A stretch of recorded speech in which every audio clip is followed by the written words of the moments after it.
ভাপিয়ে ঠান্ডা করে নিয়ে এর মধ্যে দিয়ে দিলাম। এতে একটা কাঁচা লঙ্কা দিলাম, একটু নুন দিলাম। ডুমুরটা যখন ভাপিয়েছি একটু নুন আর একটু সর্ষের তেল দিয়ে দিয়েছিলাম। এবার আমি এতে যতটা ডুমুর ততটা আমি ছোলার ডাল ভেজানো দিয়ে দিলাম।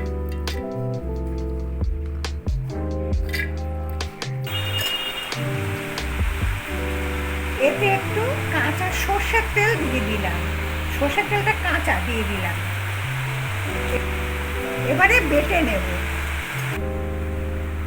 ডাল আর ডুমুরটা বাটা হয়ে গেছে, একটু জল লেগেছিল, জল দিয়েছিলাম, তারপরে বেটে নিয়েছি। এবারে আমি বড়াগুলো ভেজে নিচ্ছি।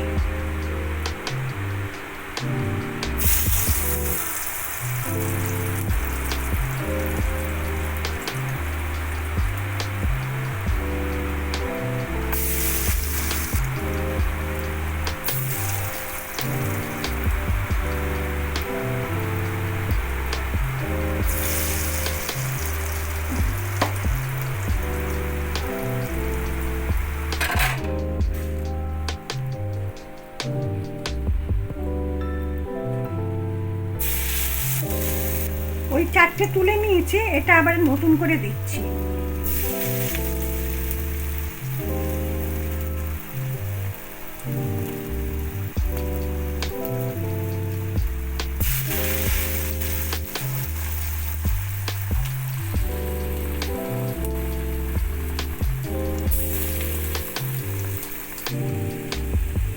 এখানে 4টে বড়া ভেজে তুলে নিয়েছে। এবারে এগুলো সব উল্টে দেবো আর তারপরে বাকি বড়াগুলো ভেজে নেব, ভেজে তুলে নেব।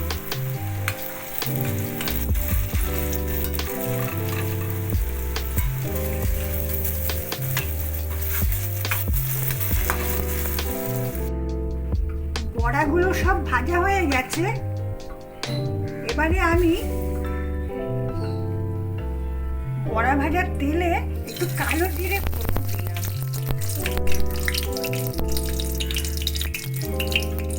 এতে একটু নুন দিয়ে দিলাম। পোস্তকে শুকনো খোলায় একটু নেড়ে নিয়ে তারপরে একটু কাঁচা লঙ্কা, নুন আর সর্ষের তেল দিয়ে বেটে নিয়েছি, সেইটা একটু জলে গুলে দিয়ে দিলাম।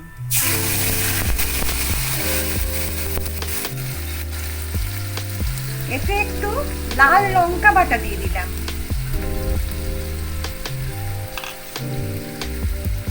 এতে একটু ফুটন্ত জল দিয়ে দিলাম।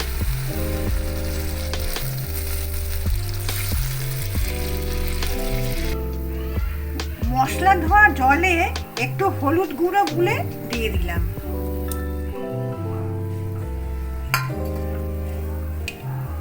জলগুলো ফুটছে, এর মধ্যে আমি ভাজা বড়াগুলো দিয়ে দিলাম।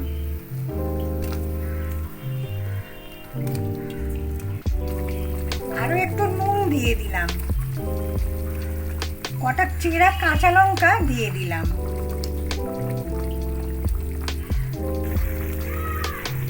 এর মধ্যে একটু কাঁচা সর্ষের তেল ছড়িয়ে দিলাম।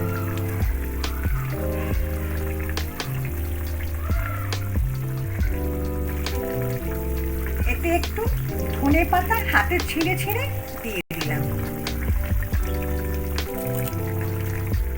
এবারে গ্যাসটা বন্ধ করে দেব, কারণ জলটা এবারে বড়া টেনে নেবে। রেসিপিটা রেডি হয়ে গেছে। আপনারা প্লিজ ঝরঝরে গরম ভাতের সাথে ট্রাই করবেন। ভালো থাকবেন।